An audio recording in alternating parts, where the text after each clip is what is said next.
Welcome back to the Global Lens. My colleague Parikshit Luthra caught up with Israel's chief economist for a status check on the country's growth outlook. Let's go across to Parikshit. Our focus today is on Israel-India relations. As we know, the Israel-Hamas war has been on for over 600 days, and this has come with a cost to the Israeli economy. What is the Israel government's outlook to boost growth and development, and also have closer ties with allies like India in the midst of this war that is raging in Gaza? Joining us right now to talk about all of this is Shmuel Abramzon, who is the chief economist of the Israeli government. Shmuel, thank you so much for being with us here on Global Lens. Thank you, Parikshit. Pleasure to be here. Let me begin by asking you about the state of the Israeli economy right now. The offensive in Gaza is only increasing. It's becoming more fierce. What would be your outlook for the growth of the economy this year? So our outlook for this year is positive. Is actually very positive. It's roughly around 4% of GDP growth, after also positive growth last year. So what we do see in the economy is that despite the, of course, very clear challenges that the war and uncertainty, and by the way, not only in Israel, global uncertainty that we are facing, we are still seeing very, very healthy economic activity. And this also is reflected in our growth projections for this year. Right. S&P, almost 24 to 48 hours back, has gone on to say that they will not be able to upgrade the sovereign credit ratings for Israel till the war in Gaza is on, until the time this uncertainty continues.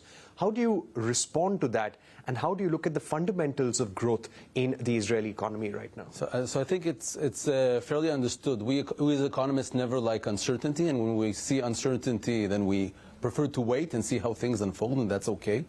That said, and if you read also what S&P and other credit rating agencies write about Israel, you will learn that the Israeli economy has exceptional, strong fundamentals, and that's part of the reason that we are able to weather this period in our country also very strongly economically. So the very, very solid fundamentals are there, and they're very evident. And you see that also in the way that investors see Israel, with the stock markets trading at record levels.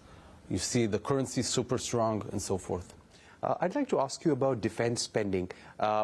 What's the kind of uptick or increase in defense spending that we are going to see in 2025 by the Israeli government compared to 2024?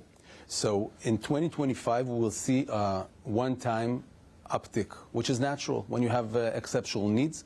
The way the government dealt with it is by bringing in a very professional committee that will really think and plan what the exact needs. We're very, very keen in Israel on fiscal discipline over the years. This is one of our sources of strength. So there will be a one-time increase, but we also have a plan for decreasing back the levels of defense expenditure as percent of GDP. Naturally, there are short-term needs, and we have to succeed in this war and end it in order for enable future growth for the whole economy and the whole region. Right. So when you say there will be a one-time increase, one-time uptick, what will be the total quantum that we're looking at? We're talking about 3-4% of GDP in 2025, which is a one-time increase. In the medium run, we're talking about 1% GDP increase, but these increases are not indexed to GDP, meaning that when we will have growth, and good growth we hope, in the day after, there's tremendous opportunities for the economy, then the defense spending as percent of GDP will keep on going down, as we had in previous years. Right.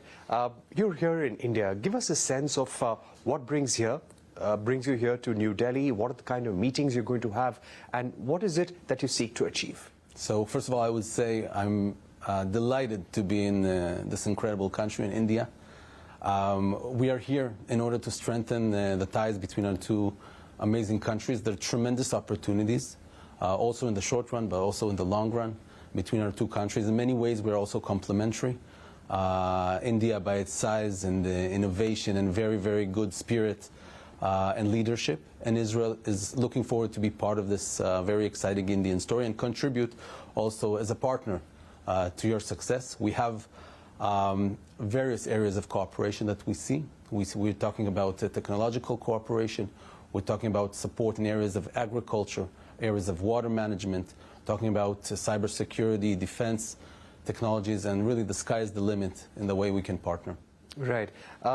In terms of areas that you would be most interested in, or Israeli government would be most interested in for future cooperation, what would those be? So, as I said, anything that's involving innovation.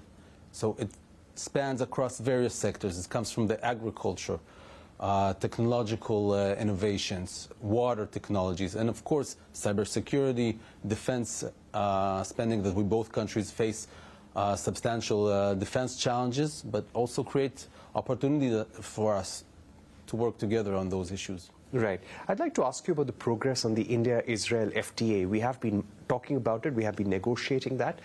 Where are we with the negotiations currently, and by when do you think we'll be able to conclude things? So there's a set of economic agreements that we're discussing with the Indian government.